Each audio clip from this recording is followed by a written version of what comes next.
Hello world, and welcome to Microsoft Unboxed.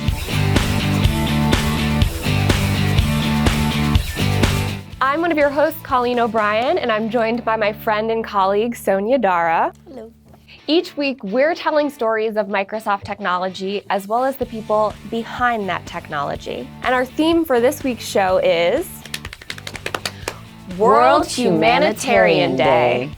Whoop, whoop. But before we dive in, don't forget to subscribe to our channel. We have a brand new episode every Thursday at 9 a.m. Pacific, and you don't want to miss out. August 19th was World Humanitarian Day, an event appointed by the United Nations to pay tribute to aid workers. The date is meant to rally support for people affected by crises around the world. To celebrate World Humanitarian Day, I would love to hear about some of your favorite volunteering experiences. My most recent experience is with the Northwest Harvest organization. I don't know if you've heard of it before. I've been there. Yeah. So their whole mission is to fight hunger in the Pacific Northwest by recruiting volunteers to help create food bundles for families in need. Our team all went together down to South Seattle, and it was really nice to give back to the community. Yeah, I've actually done that exact event with my team here at Microsoft too.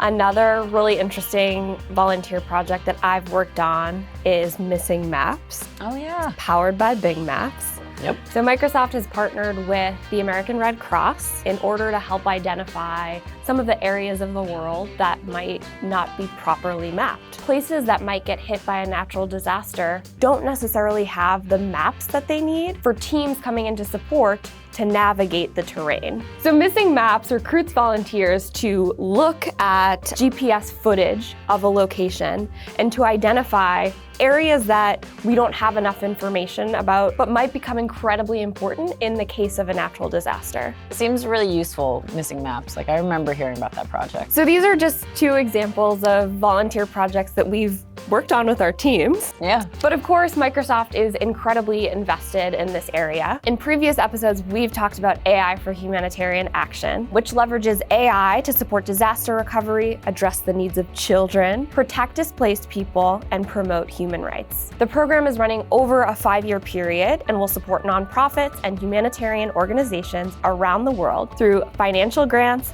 partnerships, technology investments, and technical consulting. So my story this week is going to dive into a partnership affiliated with AI for Humanitarian Action. Okay. And that is Trial Watch. Oh. So Microsoft has partnered with the Clooney Foundation. Like the Clooney, like Amal and George Clooney? Correct, the Clooney Foundation for Justice, to launch their app, Trial Watch. Cool. To better explain this, I'm going to read a quote from President Brad Smith. Our partnership with CFJ, the Clooney Foundation for Justice, is a cornerstone of the AI for Humanitarian Action program. It builds on our ongoing partnership with the United Nations Human Rights Office, which is using new technology to better predict, analyze, and respond to critical human rights situations around the world. Yeah, I love that we're working super closely with like the United Nations and all these other organizations that are really involved in this work. It's awesome. You're gonna love it even more. Stay tuned for this. So Trial Watch is a program that trains and equips trial monitors to document and determine whether trials are conducted in a fair way. Ooh. Yes. Okay. So the Clooney Foundation for Justice has this strategy in partnership with the United Nations High Commissioner for Human Rights, Columbia Law School, and the American Bar Association. Damn. Yes, their goal here is to expose injustices, to rally global support, and to create pressure on nations to change. This Trial Watch app is going to make the world a witness in courtrooms around the globe. Whoa, that's really cool. Yeah, it's introducing a checks and balances into a global scale. Scaling it globally. So I can imagine there's so many trials going on around the world. How do people choose what to tune into? Great question, Sonia. So AI-powered text-to-speech and language translation capabilities are going to speed up the input of data and will enable experts around the world to help assess a trial's fairness, even if they don't speak a local language. Ooh. So with that output of information, backed by data science capabilities, we're sprinkling some AI in there, we're getting this data science output. CFJ can build qualitative and quantitative reports that are reviewed and evaluated by legal experts. What is the AI helping pull through for lawyers and... This is actually a really important implementation. In some parts of the world, trials function as instruments of oppression to silence government critics, to jail journalists, or to target minority populations. These great legal experts can't be in all of those places at once. So it's important to empower them with an AI instrument to be present in those courtrooms and help scale their expertise. It's eyes and ears on the ground everywhere, and then it helps pull through any of these scenarios that might be unjust for them to take a direct look at. Exactly. So where is this located right now? So TrialWatch has been deployed on a pilot basis in Africa, Asia, Europe, the Middle East, and Latin America. And of course, there's already work underway to expand it even further. I love that. That's a really good use case of AI and just a different implementation. Yeah, and a shining example of Microsoft's investment in AI for humanitarian action. So this was a really strong partnership for us to demonstrate the values of that program. Mine is a story that Satya shared on stage at Inspire this past year. Inspire is our big partner conference, so he was talking about a lot of the partnerships and new implementations of our technology. This one is based in South Africa. Healthcare in South Africa is very challenging, especially where people have to travel incredibly long distances to get access to proper care. So there's this organization called Fulukisa, which means to heal in Zulu, and it utilizes Microsoft's cloud services to bring specialist care to those in need in remote areas. And they do it by ways of a backpack.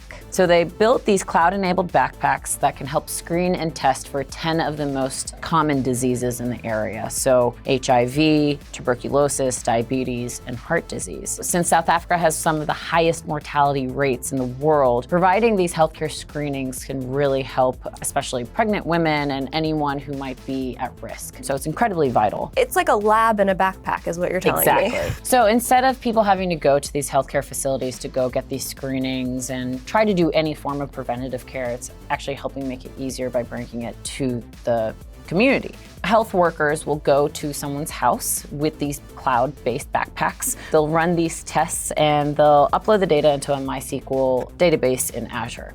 Thanks to Power BI, the results are almost immediate, no matter where they are. So before Fulukisa and their cloud backpacks, it could take almost a week or so for some of these results to come back. So imagine if you're a pregnant woman and there's complications happening, like a week is an incredibly long time and you're at risk. Now you can have results in almost 20 minutes. Wow. Yeah, so really actually life-saving results. So time is of the essence, and unfortunately miscarriages are really common in South Africa. So there's an example of this one woman, she was an expectant mother, her name was Precious. She had gone through a miscarriage in a previous pregnancy and no one was able to explain why. Like there was no explanation because she wasn't able to get it screened. She lived too far away from some of the healthcare facilities and she unfortunately just had to go through this on her own. So now though, they have these cloud backpacks in her space and they're able to do the proper screenings to prevent anything from happening for her future pregnancy. So it really gives her a chance at health and happiness. It's a really cool use case scenario of leveraging our technology in the cloud to really help some of these communities, and especially when it comes to healthcare services, and promote health and happiness for everyone. What a great story. Yeah. It sounds like Precious is getting the care that she needs now, thanks to these cloud backpacks. Yeah. Is Cloud Backpack the official name of these Yeah, backpacks? they were called Fulukisa Cloud Backpack. I love that. So whether it's the Clooney Foundation for Justice and this TrialWatch application, or these Fulukisa cloud backpacks, these are two great examples of projects that really align with the values of World Humanitarian Day. I feel really good about celebrating, and I say we continue celebrating by answering some questions. Just a couple of box questions. Outside the box, yay! 30 seconds to answer a question, Colleen. Are you ready? If you lived during the Renaissance, what would your job have been? I would have been a paintbrush cleaner. There was so much beautiful art going on, and I love just being a fly on the wall to greatness. And I feel like that would be a pretty easy way to make myself valuable to some of the renowned artists of the time. So you'd want to be like an apprentice. Yes, absolutely. Yeah, apprentice is much It sounds a cooler little bit than nicer than a paintbrush cleaner. Okay, I get it. Let me ask you. Sonia, if you could be any person, dead or alive, for a day, who would you be? That's such a tough one. Given it's World Humanitarian Day, I am stuck between three: Mother Teresa, Mahatma Gandhi, and then Barack Obama. All great humanitarians. Do I tell you I have like dreams all the time that I run into Michelle and Barack at like dinner parties, and I just go and like hug Michelle's strong sculpted arms, and I'm like, hi.